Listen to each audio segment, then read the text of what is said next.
పర్వతాల యొక్క శిరస్సులు ఆకాశంలో, పాదాలు పాతాళంలో ఉంటాయి పర్వతాలకి.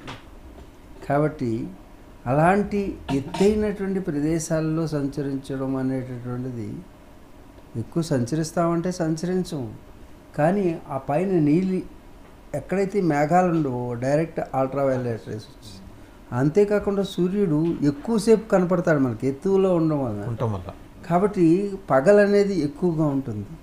అంటే ఒక పక్కన చలి, ఒక పక్కన గాలులు, ఒక పక్కన వేడి, ఒక పక్కన కింద నేల అంతా కూడా కీచడి బురదతోటి జారిపోతూ ఉండేటటువంటిది, కింద ఐస్ తోటి ఉండేటటువంటిది, పాదాలు ఫ్రాస్ట్ అయిపోయేటటువంటి స్థితిలో ఉండేటువంటి ఇవన్నీ పరీక్షల్ని దాటుకుంటేనే కానీ హిమాలయాలంటే మనం అనుకున్నట్టు it's not a resort point.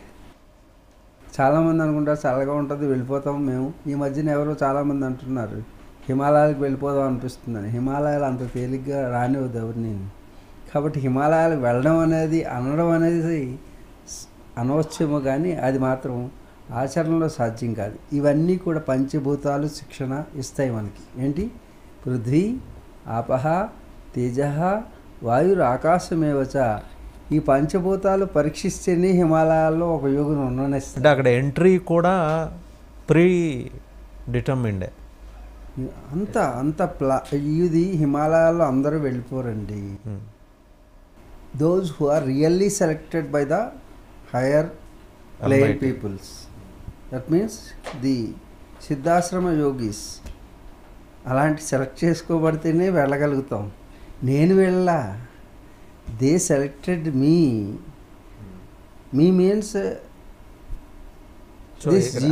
బయట లౌకిక ప్రపంచంలో స్టూడెంట్స్ మంచి స్కూల్స్ మంచి టీచర్స్ అని ఎత్తుక్కుంటూ వెళ్తారు. వెరాస్ మీ యోగా ప్రపంచంలో యోగులు అంటే మీకు పికప్ వాళ్ళే పికప్ చేసుకుంటారు. లైక్ అంటే ధర్మం వేరైనప్పటికీ బుద్ధిజంలో కూడా ఇదే ఫార్ములా అనుకుంటాను. లామాస్ కూడా ఇలాగే ఐడెంటిఫై చేసుకుంటారు. అంటే ఒక క్వెస్ట్, సెర్చ్ కూడా కాదు, ఇది క్వెస్ట్, శోధన. సో అలా నేను మిమ్మల్ని అడగలేను, కానీ మిమ్మల్ని కూడా ఒక సిద్ధయోగ పురుషుడు ఆయన ఎవరో ఐడెంటిఫై చేసుకొని మిమ్మల్ని అక్కడికి పిలిపించుకొని ఉంటారని నేను అనుకుంటున్నాను. తప్పకుండా అండి. జన్మం అనేటటువంటిది కర్మ కారణముచ్యతే. గత జన్మలో మనం సాధన చేసుకుంటేనే ఆ ధనం ఇప్పుడు ఉపయోగించుకోగలుగుతాం. ఎవరైనా స్కిల్ ఉన్న వాళ్ళని, ఏ స్కిల్ ఉంటే ఇప్పుడు మీరున్నారు, మీలో ఆ యాంకర్ స్కిల్ అంటే మీరు ఈ మీడియేటర్గా, ఈ కోఆర్డినేటర్గా మీరు పనిచేయగల స్కిల్ ఉన్నది కాబట్టి మిమ్మల్ని అక్కడ కూర్చోబెట్టారు.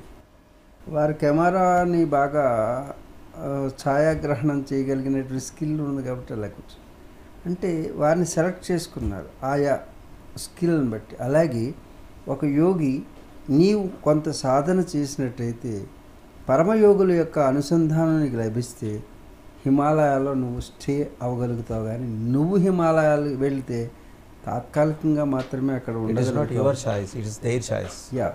There choice, not my choice.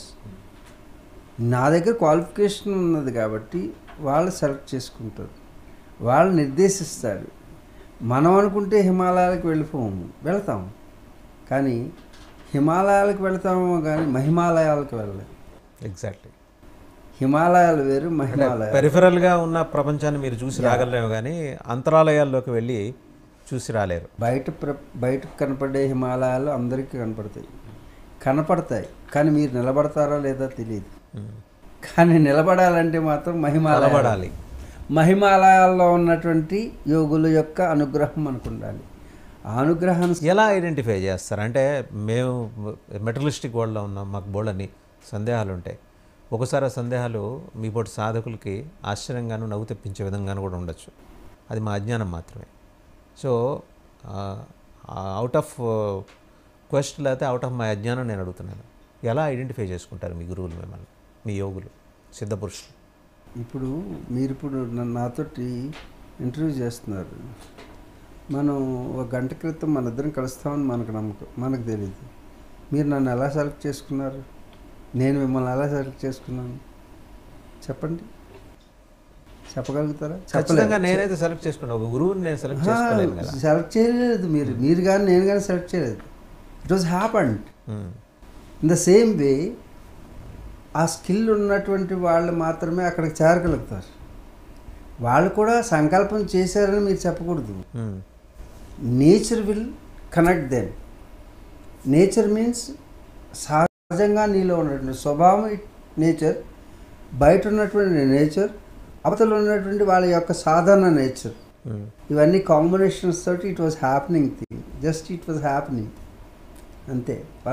అంతరిక్షంలో బోల్డన్ని ఫోర్సెస్, వాటి ప్రస్తారాలు, సంయోగాలు, పర్మిటేషన్స్, కాంబినేషన్స్ వల్ల ఇది సాధ్యమవుతుంది అంటారు.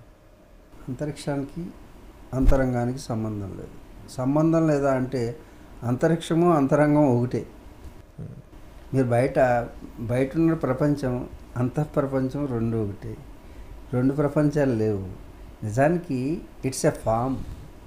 It was accumulated matter was formed like you. It's a bubble created by the nature. Nature means it's a combination of chemical bondage. ఈ chemical reaction ద్వారా పదార్థం వస్తుంది. అర్థమవుతుంది? మీరేమీ నాకంటే భిన్నంగా లేరు. మీరు అనుకుంటున్నారు.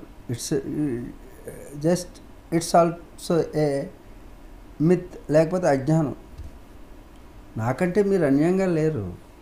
అతను మనకంటే అన్యంగా లేరు. చీమ, దోమ, భామ నేను ఎప్పుడు చెప్పేది ఈ మూడు ఒకటే. కాకపోతే ఫామ్స్, డిఫరెంట్ ఫామ్స్, బట్ లోపల ఉన్నటువంటి ఎనర్జీ ఒకటి. అందరిలోనూ ఉన్నటువంటి మీ ఆత్మ, నా ఆత్మ, వారాత్మ ఉండదు. అందరిలో ఉన్నటువంటి ఆత్మ ఒకటే అయి ఉన్నది.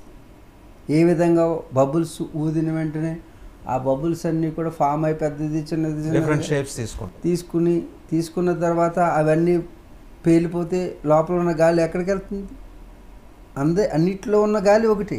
అందరిలో ఉన్నటువంటి ఆత్మ ఒకటే. చాలామంది అనుకుంటారు నీ ఆత్మ వేరు, నా ఆత్మ వేరు. నో, జీవాత్మలు వేరు. ఏంటి అదేంటండి మరలా ఇదేదో కొత్తది తెచ్చారు. ఆత్మ ఒకటే అందరిలో ఉన్నది, కానీ జీవాత్మ వేరు. ఆ జీవుడండి ఆత్మ అంటే ఇవన్నీ పేర్లు. ఏ స్టేజ్లో ఏ పేరు ఉంటుంది, అన్నీ ఒకటే, కాకపోతే డిఫరెన్స్ ఉంటుంది. జీవుడు వేరు, ఆత్మ వేరు. అర్థమవుతుంది? ఆత్మ, జీవుడు. జీవుడు తర్వాత ప్రాణం. ఏంటి? ప్రాణం. మీ ప్రాణం పోయిందనుకోండి, ప్రాణం ఎప్పుడు పోదు నిజానికి. అర్థమైందా? అనుసంధానం పోతుంది, ఇంటర్లింక్ పోతుంది. ప్రాణం ఒకటి లేదు మనకి. మీలో